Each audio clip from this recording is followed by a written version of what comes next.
ಈ ದಿನ ಕೋಲಾರ ಜಿಲ್ಲಾ ಕೇಂದ್ರದಲ್ಲಿ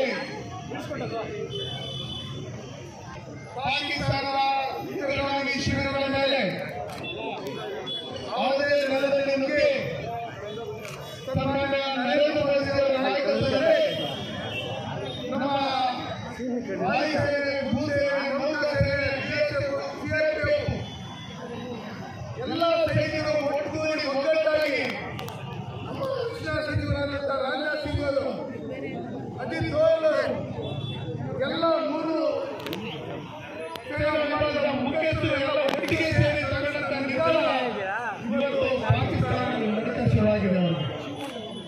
ಇವತ್ತು ಆ ಶಿಬಿರಗಳ ಮೇಲೆ ಬಾಂಬ್ಗಳನ್ನು ಹಾಕೋದ್ರ ಮುಖಾಂತರ ಧ್ವಂಸ ಮಾಡಿ 100 ಉಗ್ರಗಾಮಿಗಳನ್ನ ಹತ ಮಾಡಿರ್ತಕ್ಕಂಥ ನಮ್ಮ ಸೈನಿಕರಿಗೆ ಸ್ಥೈರ್ಯ ತುಂಬುವುದಕ್ಕೋಸ್ಕರ ಇವತ್ತು ಆ ವಿದ್ಯಾರ್ಥಿಗಳಿಗೆ ಕೋಲಾರ ಜಿಲ್ಲೆಯಲ್ಲಿರ್ತಕ್ಕಂಥ ಮಾಜಿ ಸೈನಿಕರು, ಹಾಲಿ ಸೈನಿಕರು, ನಮ್ಮ ವಿದ್ಯಾರ್ಥಿಗಳು, ಎಲ್ಲ ಮುಖಂಡರು, ಮಾಜಿ ಶಾಸಕರು ಎಲ್ಲ ಒಟ್ಟುಗೂಡಿ ಇವತ್ತು ವಿದ್ಯಾರ್ಥಿಗಳ ಜೊತೆ ನಾವು ತಿರಂಗ ಯಾತ್ರೆಯನ್ನು ಹಮ್ಮಿಕೊಂಡಿದ್ದೀವಿ.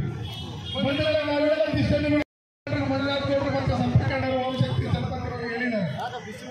ನಾವು ಈ ದೇಹದಲ್ಲಿರ್ತಕ್ಕಂಥವರೆಲ್ಲ ನಾವು ಒಗ್ಗಟ್ಟಾಗಿ ಭಾರತ ಮಕ್ಕಳು, ಭಾರತ ಮಾತೆಯ ಮಕ್ಕಳು ನಾವೆಲ್ಲ ಒಗ್ಗಟ್ಟಾಗಿರ್ಬೇಕು ಅಂತ ಹೇಳಿ ಪಕ್ಷಾತೀತವಾಗಿ ಬರಬೇಕು ಅಂತ ಎಲ್ಲರನ್ನು ಕರೆದಿದ್ದೇವೆ. ನಾವು ಸ್ವಾಮೀಜಿಗಳು ಪಾಲ್ಗೊಂಡಿರು, ಮದ್ರಸದ ಮೌಲ್ಯಗಳನ್ನು ಭಾಗವಹಿಸಿದರು.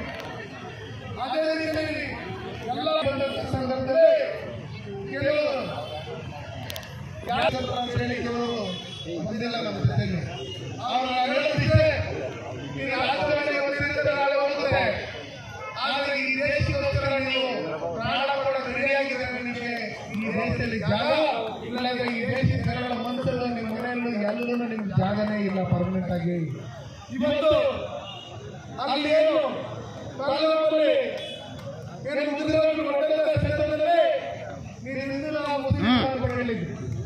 ಕೆಲವರು ಅವರಿಗೆ ಬಿಡಿಸಿ ಅವ್ರ ಡೌಟ್ ಕ್ಲಿಯರ್ ಮಾಡಿಕೊಂಡು ಅವರ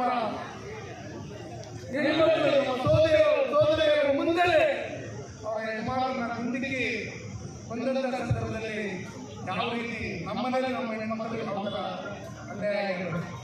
ಅದಕ್ಕೋಸ್ಕರ ಸನ್ಮಾನ್ಯ ನರೇಂದ್ರ ಮೋದಿ ಅವರು ನಮ್ಮ ದೇಶದ ಹೆಣ್ಮಕ್ಕಳ ಸಿಂಧೂರ ಮೇಲೆ ಕಣ್ಣಿಟ್ಟಿರ್ತಕ್ಕಂಥ ಈ ಉಗ್ರಗಾಮಿಗಳನ್ನ, ಈ ಪಾಕಿಸ್ತಾನವನ್ನು ನಿರ್ನಾಮ ಮಾಡಬೇಕಂತ ಹೇಳಿ ಆಪರೇಷನ್ ಸಿಂಧೂರ ಅಂತ ಹೇಳಿ ಹೆಸರಿಟ್ಟು ಇವತ್ತು ಆ ಹೆಣ್ಣುಮಕ್ಕಳಿಗೆ ಮನಸ್ಸಿಗೆ ಸಮಾಧಾನ, ನೆಮ್ಮದಿ ಕೊಡುವಂತ ಕೆಲಸಗಳನ್ನ, 100 ಉಗ್ರಗಾಮಿಗಳನ್ನ ಕೊಲೆ ಮಾಡೋದ್ರ ಮುಖಾಂತರ, ಅವರನ್ನು ಧ್ವಂಸ ಮಾಡೋದ್ರ ಮುಖಾಂತರ ಇವತ್ತು ನಾವಿದ್ದೀರಿ ನಿಮ್ಮ ಜೊತೆ.